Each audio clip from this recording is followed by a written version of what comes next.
Ok, Daphné, alors tu es maintenant à l'état de conscience modifié et j'aimerais que nous allions enquêter sur ce sujet. Donc, est-ce que incarner sa lumière dans cette incarnation, dans la matière, est forcément une source de souffrance? Donc, je répète, est-ce que incarner sa lumière dans cette densité est forcément une source de souffrance? Alors, si je te dis ça, Daphné, qu'est-ce qui vient?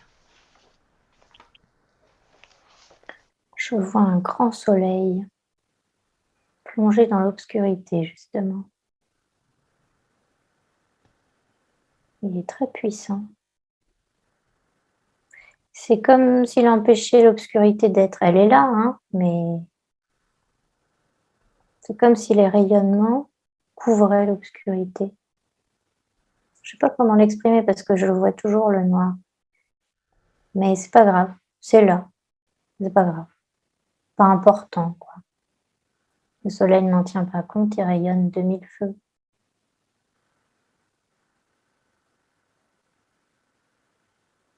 C'est vraiment beau, c'est puissant. C'est comme si c'était calme. C'est serein, c'est paisible.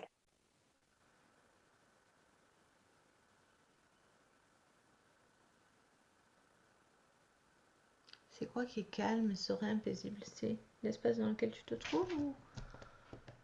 Mmh, oui.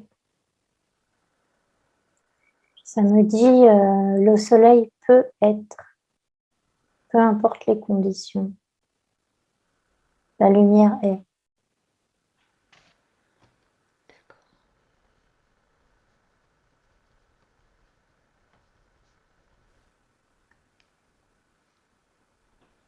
On voudrait aller plus loin dans la compréhension. La lumière est, peu importe les conditions. Qu'est-ce que ça vient nous dire?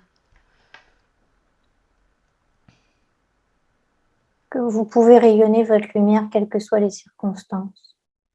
Même dans la souffrance, vous pouvez. Et vous n'avez pas besoin de souffrir en permanence. Il est fini ce temps-là. Vous pouvez être. Et être, c'est être lumière.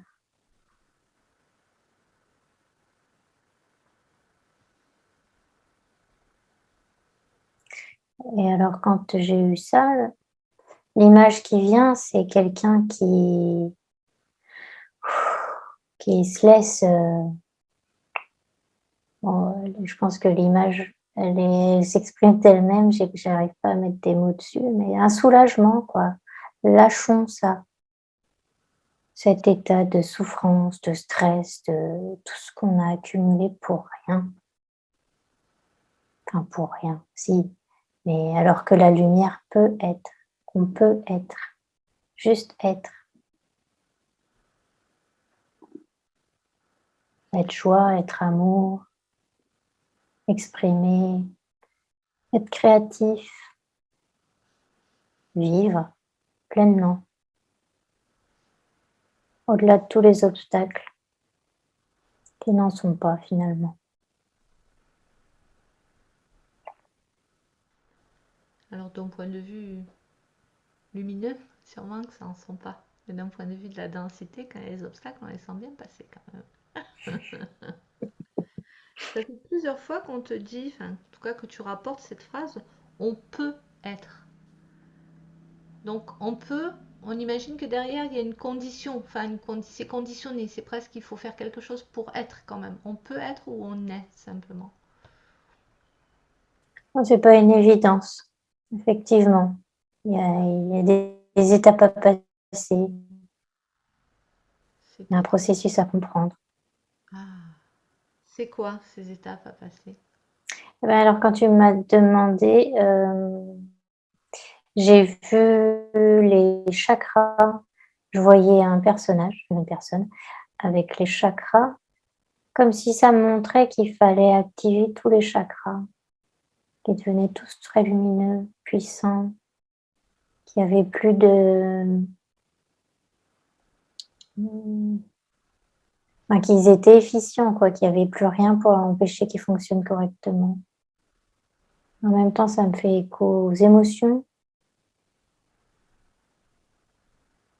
à la façon de les gérer, à la façon de passer au-dessus des obstacles, de prendre du recul, prendre de la hauteur, de les regarder avec détachement. Voilà, c'est ça.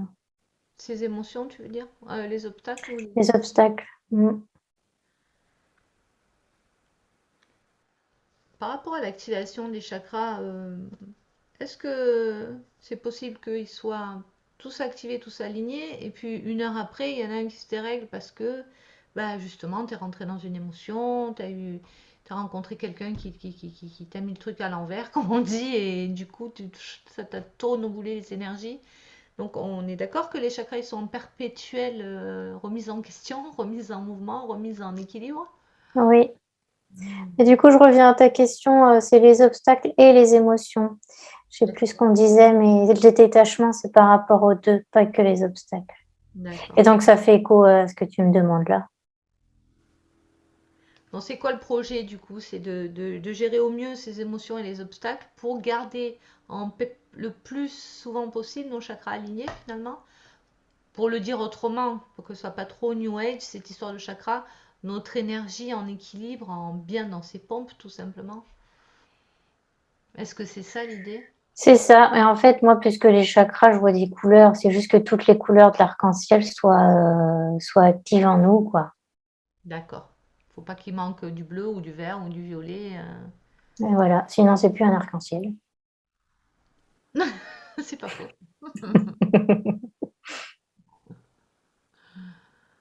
Donc alors, connecte-toi à une personne qui a, au moment où elle a tous les chakras alignés, et qu'est-ce qui se passe dans son énergie et qu'est-ce qui se passe peut-être aussi dans la matière, dans la densité.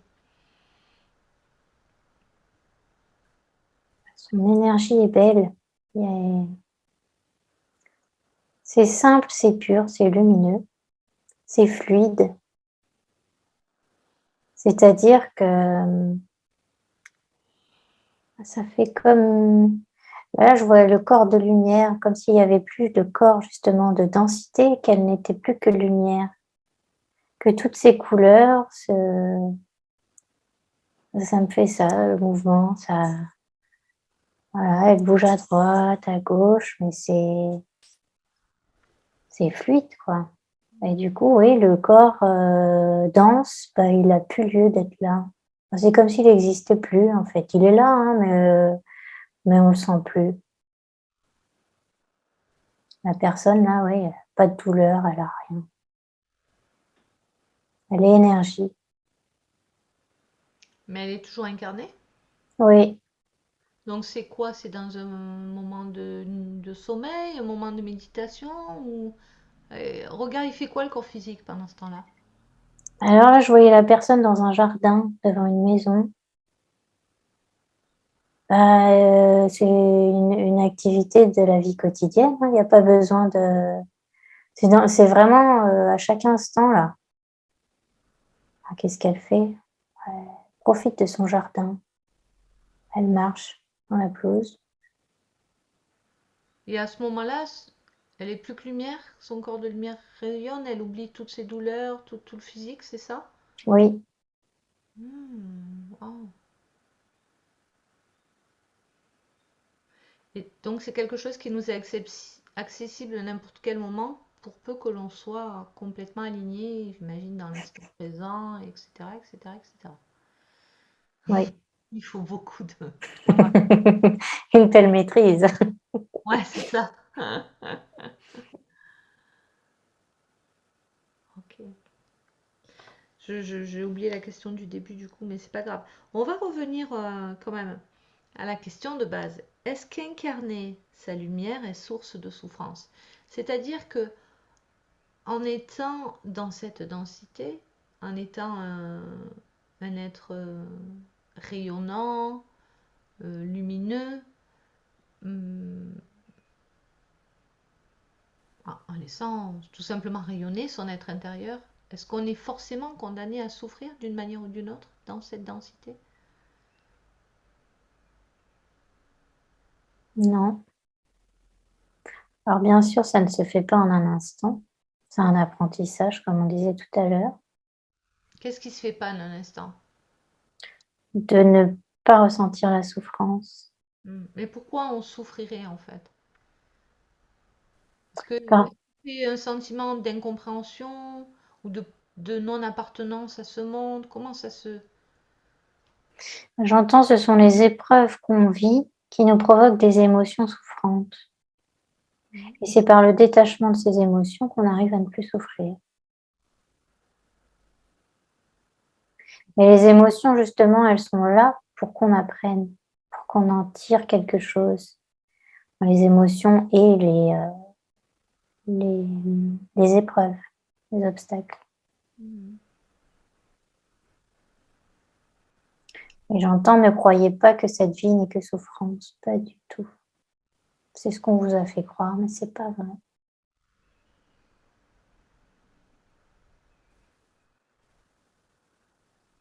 C'est qui nous a fait croire que cette vie n'était que souffrance? Et pourquoi? Alors, en même temps que j'ai dit ça, tout de suite après m'est venu, c'est ce que vous avez voulu croire. Alors du coup, il faut que Hmm.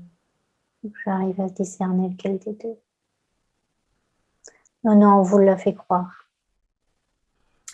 Pourquoi? On nous l'a fait croire et on a été assez naïf pour le croire finalement. C'est dans les deux sens. C'est bien ça. Donc on nous a fait croire qu'on devait forcément souffrir, c'est ça? Mhm. Dans la 3D. Ouais. Et alors du coup, ça me renvoie à des énergies qui sont pas du tout agréables. Hmm. C'est des énergies présentes là, qui ont suscité ça. Comment ça? J'entends, c'était des énergies qui avaient tout intérêt à ce que vous souffriez. Ces énergies sont pas du tout bienveillantes. Tu parles de force involutive? Mhm. Oui. Pourquoi elles avaient tout intérêt à ce qu'on souffre? Bah, quand tu me demandes ça, je les vois rire en fait. Alors, je vois pas quelque chose de, enfin, je vois pas un corps, je vois, Oui, c'est une énergie, quoi. voilà. Et ben, pendant qu'on souffre, elles s'amusent. C'est comme si on leur permettait de passer du bon temps quand on avait du mauvais. Ah ouais, carrément sadique, quoi. Ça les nourrit? Ça les nourrit, en fait. C'est même pas sadique parce qu'ils ressentent pas ce qu'on ressent. Donc c'est juste que elles, ça leur permet de rester actives, quoi. Hmm. Et d'être bien, oui, pour le coup, elles sont bien, mais c'est pas en lien avec le ressenti qu'elles ont pour nous, puisqu'elles en ont aucun.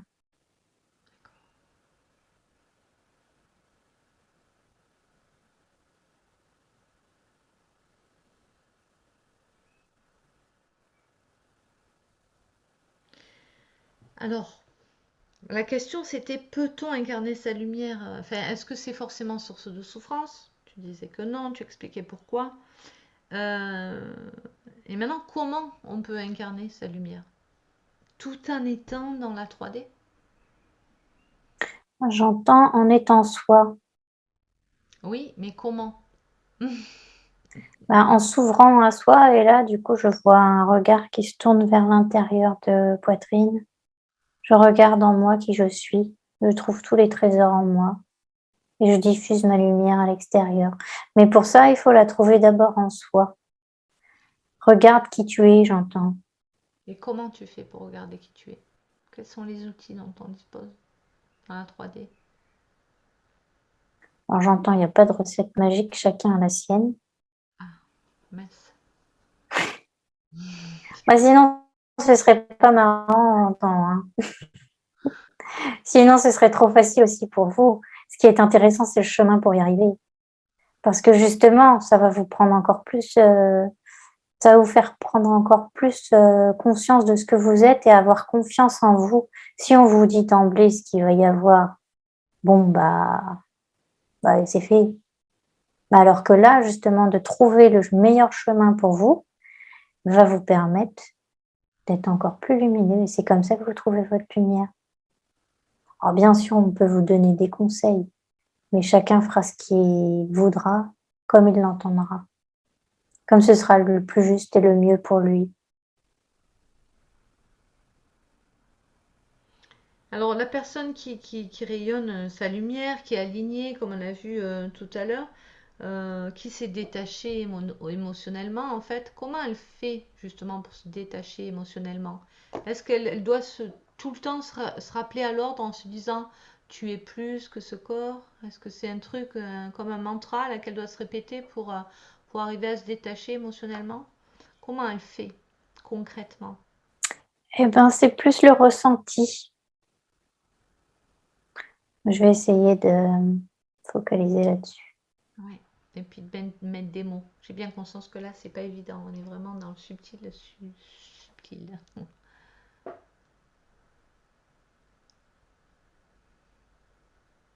Alors, je la vois recevoir une forte émotion. Et justement, là, il y a déjà la façon de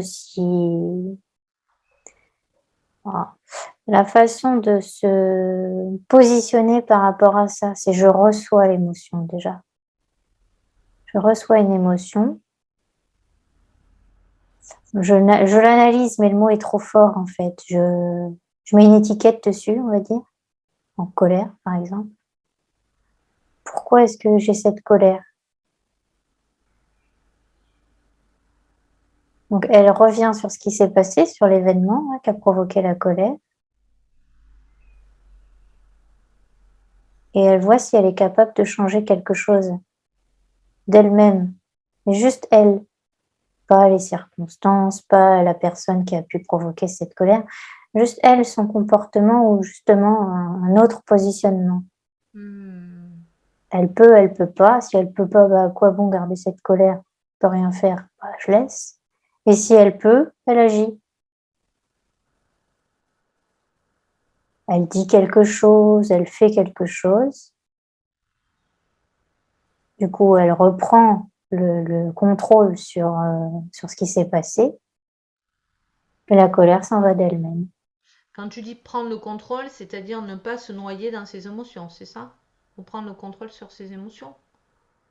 Bah là, oui, mais en l'occurrence, c'était par rapport à ce qui s'est passé. Par exemple, quelqu'un qui est injuste avec elle, eh ben, elle ressent de la colère parce qu'effectivement, c'est pas juste. Eh ben, elle va répondre, elle va remettre les choses à leur place, rétablir la vérité, par exemple. Et puis, ça lui permet donc de faire ce qu'elle a à faire, ce qui est en son pouvoir, et de libérer la colère, puisqu'elle aura fait ce qu'il y avait à faire. C'était clair? Oui, oui, oui, je réfléchis en même temps. Ok. Donc faire ce qu'il y a à faire en justesse, au moment où on doit le faire, ça permet aussi de gérer ses émotions, c'est ça? En fait, si je comprends bien, c'est transmuter en permanence, d'une manière ou d'une autre. Exact. Soit Mm, ça ne me concerne pas et presque ça s'annule, donc c'est transmuté. Soit ça me concerne, je fais un retournement intérieur, j'analyse, je vois ce qui se passe, mais pas pour l'autre, je balaye devant ma porte, comme on dit. Je vais voir pour moi, je réajuste la souffrance, je la garde, la colère, je la garde pas, j'en fais ça. Je transmute en permanence. Je ne garde pas mm. un panier en stockant les émotions, c'est ça? C'est ça. Et j'entends j'ose m'exprimer, C'est ça, j'ose. j'ose m'affirmer. Mm. Alors c'est souvent ça, j'entends, c'est une peur de l'autre, peur de ce que l'autre va penser, Bah oui. et peur de son pouvoir aussi, peur d'être soi. Est-ce qu'on peut parler de la peur du rejet aussi? Quand justement on commence à incarner sa propre lumière et peut-être à changer, à voir des changements autour de soi, dans sa vie, dans la matière, est-ce qu'il peut y avoir cette peur d'être rejeté aussi? Oui, mais j'entends et si l'autre vous rejette, alors sur quoi tenait cette relation? C'est qu'elle a plus lieu d'être. Oui, quelquefois, On a vu beaucoup ces derniers temps dans les énergies de séparation au niveau familial, au niveau amical. Alors c'est vrai que quand c'est amical, ça peut faire mal, c'est sûr, mais quand c'est familial, encore plus douloureux. Des familles qui se déchirent ou qui, justement, de par ces énergies-là. Alors, ok, c'est à quoi bon, mais quand c'est un parent, un enfant, comment se positionner justement? Comment? Est-ce que faire marche arrière, ne plus être en accord avec soi pour contenter tout le monde, ou est-ce qu'on doit rester malgré tout dans son axe? Mais on doit rester dans son axe et j'entends qu'il y a un amalgame aussi, comment dire, avec des réactions justement par l'attachement aux émotions. C'est-à-dire que c'est des guerres d'ego là. C'est que les gens sont toujours dans l'attachement aux émotions et qui réagissent en fonction de ça. Que Mhm. si on exprime qui on est, ce qu'on ressent à la personne en face, elle n'a pas de raison de nous rejeter. Il faut que ce soit dit, et même si au début c'est pas dit de la bonne manière, bah, justement, il faut que ça vienne du cœur, c'est ça. Tout doit venir du cœur et pas de la tête. Pas de oh, il m'a dit si, alors je vais faire ça. Non, non, non, non, non, ça c'est ça qui fait les. J'entends qui fait les guerres. Les guerres, j'allais dire pareil. Et oui, non, mais c'est vrai que ça semble évident. Et ben, ok, ça c'est le scénario idéal, mais quand tu t'adresses à des personnes qui sont pas dans le cœur, par exemple, ou qui croient l'être, mais qui sont vraiment à côté du truc, objectivement, comment tu fais? Quand tu leur dis quelque chose et qu'ils ne l'admettent pas, tu veux dire? Non, quand tu t'adresses en disant qui tu es, justement, là, en disant, Ah, positionnant clairement, mais que tu fais face à une personne qui n'est pas dans le cœur. bah ça lui appartient. Toi, t'es droit dans tes bottes, donc il n'y a pas de problème. Toi, tu fais ce que tu as à faire et l'autre, bah, il réceptionne ce qu'il a réceptionné et puis sa réaction, c'est pas ton problème. D'accord. Et c'est là que tu dois te couper des émotions pour pas souffrir. Enfin, te couper. Transmuter en te disant que d'un point de vue de l'univers, d'un point de vue de lumière, on va dire, tu voyais au début ce grand soleil dans l'ombre là. D'un point de vue de la lumière est. Donc elle est par nature, elle est. Tout est ok finalement, tout est juste. Mhm. Et oui, transmuter, justement, là, ça tique un peu aussi parce que c'est là. L'émotion est là, mais l'instant d'après, elle peut ne plus être là. Ouais. Mais c'est pas se couper non plus. Tu es revenu dessus aussi, effectivement, c'est pas ça non plus. Mais je sais pas comment exprimer ça. Parce que le terme transmuter, il n'est pas tout à fait adéquat. Ah, C'est aller au-delà, en fait. Bon, peut-être que pour toi, transmuter, c'est aller au-delà, je sais pas. non, non, c'est dépasser le stade émotionnel, quoi. Voilà. Oui, mais justement, tant qu'on l'a pas dépassé, les outils qui nous restent, c'est transmuter peut-être. À la limite, pour limiter les dégâts. Alors, t'entends quoi par transmuter exactement? Mais la transformer en autre chose, en lumière. En faire. Mais quand on ne sait pas gérer ses émotions, ça, c'est compliqué, hein. L'extérioriser, je sais pas, aller crier dans un oreiller, faire du sport. Non, moi, c'est plus l'exemple que tu disais tout à l'heure. Ben, maintenant, je sais plus. C'était bien, je trouvais que c'était une bonne façon de la transmuter. De faire ce qu'il y avait à faire. Oui, je crois que c'est ça. Oui, mais après, quand la personne, elle n'en est pas au stade de pouvoir gérer, parce qu'il va lui rester un peu de colère. Elle a réussi à dire ce qu'il y avait à dire, mais l'émotion, il reste une trace, tu vois. Elle fait quoi là maintenant? Elle chope une maladie ou alors Oh non, non. il y en a. Hum, ah oui, mais alors oui, pas dans l'immédiat. D'accord, oui, à long terme. Parce qu'on est d'accord que si on était tous capables de passer au-delà de nos émotions, d'exprimer qui l'on est vraiment, sans avoir peur de l'autre, ni du rejet, ni etc., on vivrait dans un monde merveilleux. On est d'accord? C'est On serait, ça. on serait illuminé en fait, hein, on aura ascensionné déjà. On est Ça a d'accord? coupé, mais je crois que j'ai deviné ce que tu as dit. Je l'ai compris à ta tête. Ok.